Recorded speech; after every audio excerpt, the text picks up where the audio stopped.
ఫ్యాప్టో ధర్నా కార్యక్రమానికి అధ్యక్షత వహించినటువంటి ఫ్యాప్టో చైర్మన్ కూర్మనాయుడు, అలాగే ఇతర ఫ్యాప్టో సభ్య సంఘ నాయకులందరికీ, అలాగే రాష్ట్ర ఫ్యాప్టో బాధ్యులు గణపతి గారికి, అలాగే గతంలో ఉద్యమ నాయకులుగా పనిచేస్తూ ఒక ఉపాధ్యాయ ఏపీటీఎఫ్ సంఘానికి అధ్యక్షులుగా ఉన్నటువంటి బెహరా గుంపస్వామి గారికి, అలాగే ఈ కార్యక్రమానికి విచ్చేసినటువంటి ఉపాధ్యాయులందరికీ కూడా ఉద్యమ అభినందనలు తెలియజేస్తూ మన డిమాండ్స్ అన్నీ కూడా రాష్ట్ర బాధ్యులు చెప్పడం జరిగింది. అలాగే నాయకుల కన్నా ఉపాధ్యాయులకి డిమాండ్స్ బాధ ఎక్కువగా ఉంది. కాబట్టి డిమాండ్స్ని మనం ఏకరు పెట్టనవసరం లేదు ఇప్పుడు, ఎందుకంటే ఏకైక డిమాండ్ మంది ఇప్పుడు ఏది మనం అడిగినా ఉపాధ్యాయులు సోషల్ మీడియాలో చెప్తా ఉన్నారు. ఇదెందుకు, దీనికోసం కాదు, మన పిఆర్సీ కోసం, మన ఐఆర్ కోసం, మన డిఏల కోసం, మన బకాయిల కోసం అందరము కలుద్దాం, ఏకమవుదాం, పోరాటం చేద్దాం. ఈ చిన్న చిన్న అంశాల మీద కాదు, మన ఆర్థిక అంశాల మీద మనకి ఏవైతే మనకి ఇబ్బందులు ఉన్నాయో ఆ ఇబ్బందుల మీద మనం పోరాటం చేద్దామని చెప్పారు. కాబట్టి మీరందరూ డిమాండ్స్, మేము కూడా డిమాండ్స్ని ఏకరువు పెట్టకుండా ప్రభుత్వ వైఖరి, ఈరోజు ప్రభుత్వ వైఖరి ఎలా ఉంది అని చెప్పేసి మనం ఆలోచించుకోవాలని చెప్పేసి మిమ్మల్ని అందరినీ కోరేది. ఈరోజు సంవత్సరం కాలం పాటు చంద్రబాబు నాయుడు ప్రభుత్వం వచ్చి సంవత్సరం అయింది. మరి సంవత్సరం కాలం పాటు మనం వేచి చూసాం. అనేక మార్లు ఇప్పుడు రాష్ట్ర బాధ్యులు చెప్పారు గణపతి గారు, అనేక మార్లు డైరెక్టర్ ఆఫ్ స్కూల్ ఎడ్యుకేషన్తో సమావేశాలు అయినాయి. కానీ ఆ సమావేశాలు ఎలా అయ్యాయో రాష్ట్ర నాయకులకి తెలుస్తుంది. అలాగే మాకు కూడా కింద ఉన్న సెకండరీ నాయకత్వం కూడా తెలుస్తుంది, అలాగే కింద ఉన్న వాళ్ళకు కూడా తెలుస్తూ ఉంది, ఎందుకంటే సమస్య పరిష్కారం కాలేదు కాబట్టి. ఈరోజు ఈ ప్రభుత్వం ఆయన యాటిట్యూడ్, జగనేమో యాటిట్యూడ్లో దుందుడుగ్గా ఉండేవాడు. ఈరోజు ప్రభుత్వాలు మారిన విధానాలు అవే, ఒక వైఖరిలో మాత్రమే తప్ప విధానాలు అవే ఉన్నాయి. మరింత దూకుడుగా ఈరోజు విద్యారంగంలో కానీ మిగిలిన అంశాల్లో సంస్కరణలు తీసుకొస్తా ఉన్నాడు. ముఖ్యంగా ఈరోజు విద్యారంగంలో ఒక మాట, ఒక తత్వవేత్త చెప్పినట్లు విద్యారంగంలో కానీ మిగిలిన రంగాల్లో అన్నింటిలో కూడా ఒక స్టేజ్ కూప్ దశ, స్టేజ్ కూప్ అంటాం. ఈ పదాన్ని మీరు అందరూ గుర్తుపెట్టుకోండి. స్టేజ్ కూప్ అంటాం, పీ సైలెంట్, స్టేజ్ కూ అంటాం. స్టేజ్ కూ దశలో ఉన్నాం ఈరోజు. అంటే పాలకులు ఏదైనా సాధించుకోవడం కోసం 100 ఎత్తుగడలు వేస్తారు. 100 ఎత్తుగడల్లో 99 ఎత్తుగడలు పారకపోతే 100 ఎత్తుగడే స్టేజ్ కు. ఒక తత్వవేత్త చెప్తాడు, పరిపాలించే వాళ్ళు వాళ్ళ విధానాలను అమలు చేయడం కోసం 100 ఎత్తుగడలు వేస్తే 99 ఎత్తుగడలు పారకపోతే 100 ఎత్తుగడే స్టేజ్ కు అంటాడు ఒక తత్వవేత్త. ఆ స్టేజ్ కు దశలో మనం ఈరోజు ఉన్నాం. స్టేజ్ కు అంటే ఏం లేదు, పరనింద అంటాం. నేనే మిమ్మల్ని కొట్టేస్తాను, నేనే పోలీస్ స్టేషన్కి వెళ్ళిపోయి చొక్కా చింపుకొని నన్ను కొట్టేశారని చెప్తాను. అదే పరనింద, అదే స్టేజ్ కు అంటాడు ఆ తత్వవేత్త. ఈరోజు ఈ ప్రభుత్వము గత ప్రభుత్వం మాదిరిగానే ఈరోజు ఇంకా దూకుడుగా వ్యవహరించి మేము అనేక అంశాలని తీసుకొచ్చినా, అనేక సంస్కరణలు తెచ్చినా మరి విద్యారంగం బాగుపడడం లేదంటే దీనికి ఉపాధ్యాయులే కారణం అని చెప్పేసి చెప్పాలనుకుంటుంది, చెబుతా ఉంది. ఎందుకంటే మేము షూ ఇచ్చాం, బట్టలు ఇచ్చాం, పుస్తకాలు ఇచ్చాం, మెగా పేరెంట్స్ మీటింగ్ పెట్టాం, మంచి భోజనాలు ఇచ్చాం. అయినా సరే విద్యార్థులకు చదువు రావడం లేదంటే ఉపాధ్యాయులే దీనికి కారణం అని చెప్పేసి సమాజానికి తెలియచెప్పాలి. ఆ విధంగా దాన్నే స్టేజ్ కు అంటాం, దాన్నే పరనింద అంటాం. ఇది చివరి దశ. కాబట్టి ఈ చివరి దశని మనం అందరం కూడా ఐక్యంగా ఎదుర్కోవాలి. ఈ పరనిందను ఎదుర్కొని మన నింద కాదు, ఇది ప్రభుత్వ విధానాలే కారణం. ఈ పిల్లలకు చదువు రాకపోవడానికి కారణం ప్రభుత్వాలు అని చెప్పేసి మనం అందరం కూడా చెప్పాల్సి ఉంది. మనం అందరం ఈరోజు సోషల్ మీడియాలో ఉపాధ్యాయులు చాలా ఉద్యమాలు చేస్తూ ఉన్నారు. మరి ఈరోజు ఫ్యాప్టో పిలిపించిందంటే చీమల దండుల్లాగా కదులుతారని చెప్పేసి మేమైతే అనుకున్నాం. కానీ ఇది చీమల దండులాగా లేదు, తాబేలు నడకలాగా ఉంది. కాబట్టి తాబేలు నడకైనా విజయం సాధిస్తుంది తాబేలే. కానీ వచ్చే పోరాటాల్లో, భవిష్యత్తు పోరాటాల్లో ఇంకా ఉపాధ్యాయులకి చైతన్యం తెచ్చి, సోషల్ మీడియాలో చైతన్యం కాదు, సోషల్ మీడియాలో పోరాటం కాదు, సోషల్ మీడియాలో విమర్శలు కాదు, సోషల్ మీడియాలో సొల్లు కబుర్లు వద్దు. చాలా మంది ఉపాధ్యాయులు ఈరోజు సంఘాల మీద నిందలేస్తా ఉన్నారు. అంటే ఈరోజు ఏముందరా, ఈరోజు వెళ్ళి కూర్చుంటారా, కూర్చొని టీ తాగేసి వచ్చేస్తారా అని చెప్పేసి చెప్తున్నారు. అంటే ఈరోజు రాష్ట్ర సంఘ నాయకులు టీ తాగే వచ్చేవాళ్ళ, వాళ్ళకి లొంగిపోయే వాళ్ళు అనుకుంటున్నారా? కాబట్టి మన ఆలోచనలు మార్పు చేయడానికి ఈరోజు ప్రభుత్వ విధానమే ఇలా సాగదీత విధానం. కావాలనే ఉపాధ్యాయుల్ని సంఘాలకు దూరం చేయడానికి, సంఘ నాయకులకు దూరం చేయడానికి ఇలా సాగదీత కార్యక్రమం అనేది వ్యవహరిస్తూ ఉంది. కాబట్టి మనమందరం ఐక్యంగా ఉండాలి. ఐక్యంగా ఉంటే ఏది సాధించలేనిది లేదు, ఏది సాధించలేనిది లేదు. కాబట్టి మిత్రులారా, ఈరోజు మొన్న P4 పథకాన్ని తీసుకొచ్చారు. ఆ P4 పథకంలో ఉపాధ్యాయులు దత్తత తీసుకోవాలని చెప్పారు. Financial, non financial. మనం అందరూ పోరాటం చేస్తే ఇది ఐచ్ఛికం అని చెప్పేసి, ఆప్షన్ అని చెప్పేసి చెప్తా ఉన్నారు. కానీ ఈ రోజు నేను ప్రభుత్వాన్ని డిమాండ్ చేస్తా ఉన్నా, మేము దత్తత తీసుకోవడం కాదు, P4 పథకంలోనే ఉపాధ్యాయులు, ఉద్యోగులు మీరే దత్తత తీసుకోవాలని చెప్పేసి నేనైతే కోరుతా ఉన్నా. ఎందుకంటే ఈరోజు 10.5% డిఏలు బకాయిలు ఉన్నాయి. 3 డిఏలు 4 డిఏలు లెక్కేస్తే 10.5% డిఏలు బకాయిలు ఉన్నాయి. ఇదేమి తక్కువ విషయం కాదు, ఇదేమి తక్కువ విషయం కాదు. కేంద్ర ప్రభుత్వం ఏమో ప్రతి 6 నెలలకి ఖచ్చితంగా డిఏ ఇస్తా ఉంది. నువ్వు రాష్ట్ర ప్రభుత్వం డిఏలు ఇవ్వకుండా మొన్న పయ్యాపులో కేసు అంటా ఉన్నాడు. 99% ఉద్యోగులు, ఉపాధ్యాయుల జీతాలకే సరిపోతా ఉంది. నువ్వు ఎన్నాళ్ళు మా మీద, ఇందాక చెప్పాను అదే పరనిందని, ఎన్నాళ్ళు మా మీద నిందలు తోస్తావు. ఈరోజు లులా గవర్నమెంట్, లులా మల్టీప్లెక్స్లు అంటారు. లులా సింగపూర్ కంపెనీ, అది 14 ఎకరాలు వైజాగ్లో బీచ్ రోడ్లో 14 ఎకరాలు ఇచ్చేసావు. ఎవడ అబ్బ సొమ్మని ఇచ్చావు. గవర్నమెంట్ రేటే ₹1,00,000 ఉంది గజం. గవర్నమెంట్ రేటే ₹1,00,000 ఉంది గజం. నువ్వు 100 ఏళ్ళకేమో ఆ లులా కంపెనీకి ఇచ్చేసావు. 3,000 కోట్ల రూపాయలు భూములవి, 14 ఎకరాలు. అలాగే విజయవాడ ఆర్టీసీ కాంప్లెక్స్ లో 4 ఎకరాలు లులా కంపెనీకి ఇచ్చావు.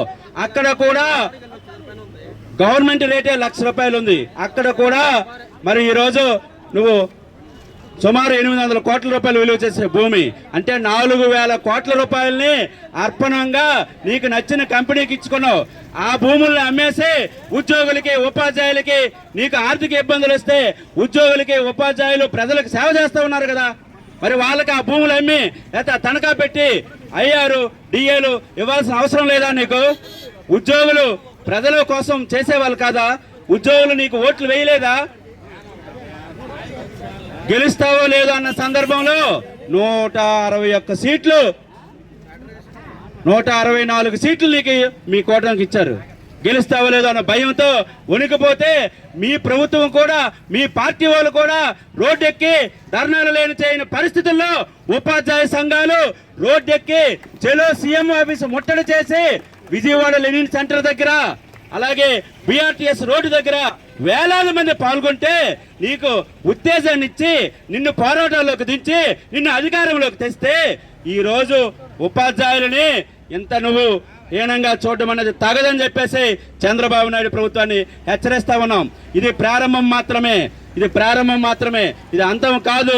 ఇందాక మిత్రుడు గణపతి చెప్పినట్లు మరి ముందుగానే ఏదైనా మన ఇంటి దగ్గరైనా అంతే, మన ఇంటి దగ్గరైనా అంతే. మన కుటుంబాలు ఆలుమూలు దెబ్బలాడుకోక ముందే నిర్ణయం చేసుకోవాలి.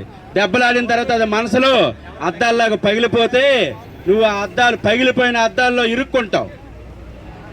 ఆ పగిలిపోయిన అద్దాల్లో నువ్వు ఇరుక్కుపోతావు. కాబట్టి నువ్వు ఆ పగిలిపోయిన అద్దాల్లో ఇరుక్కుంటావా, లేకపోతే ఉపాధ్యాయుల మనోభావాల్ని, ఉద్యోగుల మనోభావాలు ఏంటి? నువ్వు ఇవ్వాలి కదా, డిఏ ఇవ్వాలి కదా. ఐఆర్ ఇవ్వాలి కదా. మొన్న అశోక్ బాబు మాట్లాడుతూ ఉన్నాడు, 27,000 కోట్ల రూపాయల బకాయిలు ఉన్నాయి, ఆ బకాయిలన్నీ తీర్చేసిన తర్వాత మనకు పిఆర్సీ ఐఆర్ ఇస్తాడట. ఈడు 27,000 కోట్ల రూపాయలు ఈయన ఎప్పుడు తీరుస్తాడు? ఎప్పుడు మనకి మీకేమైనా తీరుస్తాడని నమ్మకం ఉందా ఎవరికైనా? ఎవరికైనా ఇక్కడ నమ్మకం ఉందా? ఎవరికే కాదు, ఇచ్చినోడికి ఆ నమ్మకం లేదు. మనకు కాదు, మనకు ఎలాగో నమ్మకం ఉండదు. ఇచ్చినోడికి నేను ఎలాగివ్వాలో తెలియదని సతమతం అవుతా ఉన్నాడు. కాబట్టి 27,000 కోట్ల బకాయిలు ఇచ్చిన తర్వాత మన పిఆర్సీలు, ఐఆర్లు, డిఏలు ఇస్తావా? అలాగే ఇంకొక ముఖ్యమైన పాయింట్, 2003 డిఎస్సి వాళ్ళకి కేంద్ర ప్రభుత్వం వాళ్ళు 2003లో అపాయింట్ అయిన వాళ్ళకి సిపిఎస్ నుండి ఓపీఎస్కి మార్చింది. ఇతర రాష్ట్ర ప్రభుత్వాలు కొన్ని మారుస్తూ ఉన్నాయి. తెలంగాణ హైకోర్టు కూడా మొన్న మార్చి ఇచ్చింది. మరి నువ్వు ఎందుకు ఆ సిపిఎస్ని ఓపీఎస్గా మార్చావు? ఆ 57 మెమోని నువ్వు ఎందుకు అమలు చేయవు? నీకేం పోయి కాలం వచ్చిందని చెప్పేసి ఈరోజు నేను ప్రశ్నిస్తా ఉన్నాం, ఫ్యాప్టో తరఫున ప్రశ్నిస్తా ఉన్నాం. మనకి రగిలిపోతా ఉంది. మీరు అనుకోవచ్చు ఏం మాట్లాడుతున్నారు మురళీమోహన్ అనుకోవచ్చు, కానీ ఇటువంటి సందర్భాల్లోనే వాళ్ళకి మన ఆవేదన చెప్పాల్సిన అవసరం ఉంది. మనం జగన్ను కూడా ఆ రోజు ఈ విధంగానే తిట్టాం, జగన్ను కూడా ఆ రోజు ఆడిపోసుకున్నాం. మరి ఈరోజు నువ్వు అలా తిట్లు కాయకుండా ఆడిపోసుకోకుండా మీరందరూ వ్యవహరించాలని రాష్ట్ర ప్రభుత్వం తక్షణమే స్పందించి, మరి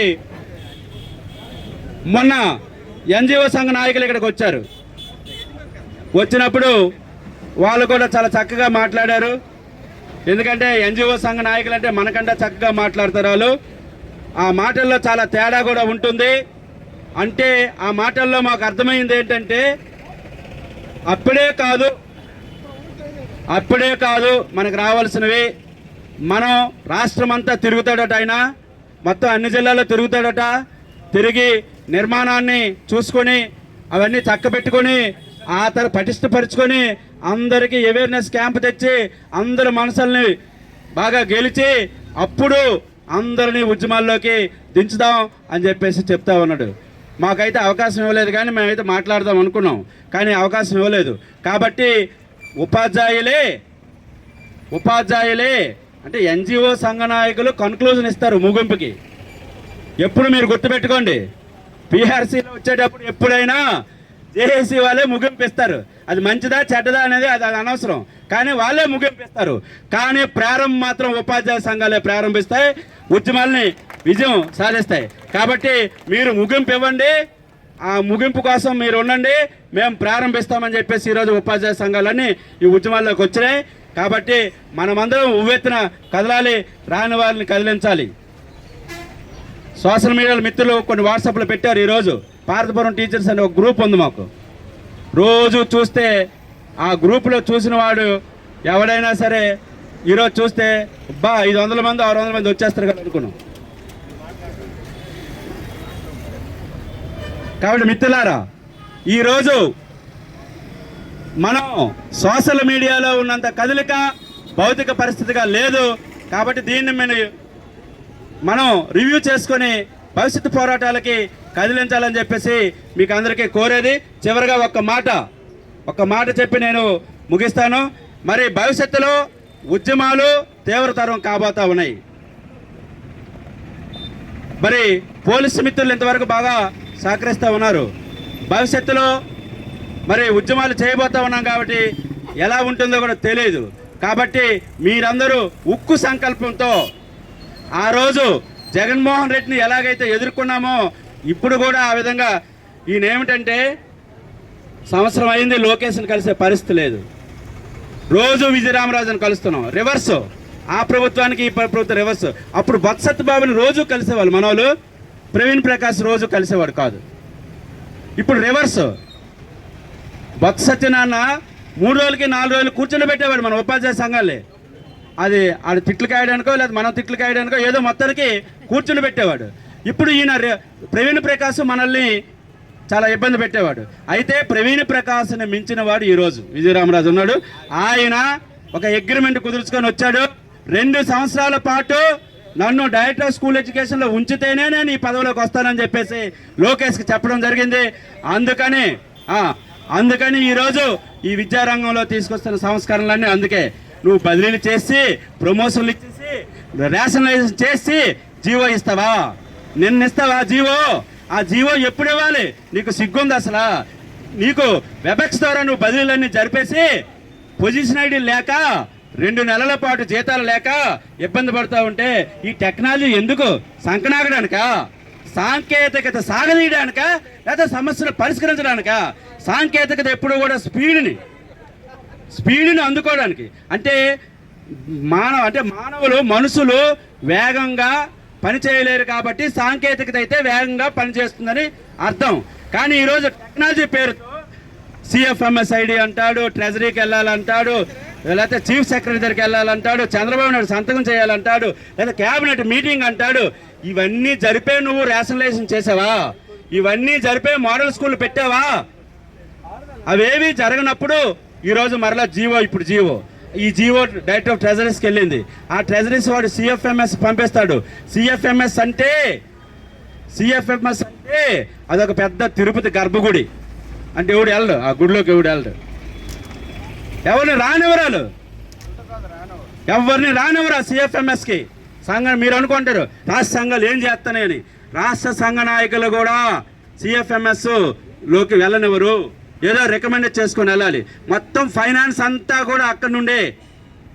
కాబట్టి ఎవ్వరు చొరబడడానికి లేదు. కాబట్టి మళ్ళీ అధికారులే చొరబడి మనం ఏదో ధర్నా చేసి మళ్ళీ గొడవ పడి లోపలికి వెళ్ళాలి తప్ప మామూలుగా వెళ్ళే పరిస్థితి లేదు. సిఎఫ్ఎంఎస్ వాళ్ళు మళ్ళీ మరొక 3 రోజులు అంటే 6వ తారీఖు వచ్చేస్తుంది. ఇప్పుడు 2వ తారీఖు సోమవారం వెళ్తాయట. సోమవారంలో సిఎఫ్ఎంఎస్ మరి మంగళవారం బుధవారంకి ఇస్తే 6వ తారీఖు ఇస్తే వస్తుంది. లేకపోతే మళ్ళీ 8 సెలవు, 9 సెలవు, 10 సెలవు, 8 సెలవు, 9 సెలవు, 10 సెలవు మళ్ళీ ఎప్పుడు ఇస్తావు నువ్వు? అంటే ఇది ఏమి పద్ధతి అని చెప్పేసి మనం ప్రశ్నిస్తా ఉన్నాం. అలాగే మిత్రులారా, ఈరోజు ఎంఈఓ పోస్టులు కూడా స్కూల్ అసిస్టెంట్, గవర్నమెంట్ స్కూల్లో పనిచేసిన స్కూల్ అసిస్టెంట్లకి ఎంఈఓ 1లు ఇచ్చేస్తానని చెప్తున్నావు. అంటే మరి హెచ్ఎంలందరూ ఏం కావాలి? అంటే ఒక స్కూల్ అసిస్టెంట్ ఇన్ఛార్జ్లు ఇచ్చేస్తావా? వాళ్ళు ఈ హెచ్ఎంలందరూ ఏం కావాలి? కాబట్టి ఈ విధానాలన్నీ మరి చాలా తప్పుడుగా ఉన్నాయి. మరిన్ని అంశాలని మిగిలిన వాళ్ళు కూడా మాట్లాడతారు. మీరందరూ దయచేసి ఈ పోరాటాన్ని ఉధృతం చేయాలి. ప్రతి వాడిని కదిలించాలి. వెళ్ళిన ప్రతి వాడు మన వాళ్ళు రాని వాళ్ళందరినీ కదిలించండి, చొరకలు వేయండి, ఉద్యమాల్లోకి రాని వాళ్ళని చెప్పేసి కోరుకుంటూ నాకు ఈ అవకాశం ఇచ్చిన మీ అందరికీ ఉద్యమ అభినందనలు తెలియజేసుకుంటూ ఉన్నాం. పోరాడి తీరుతాం.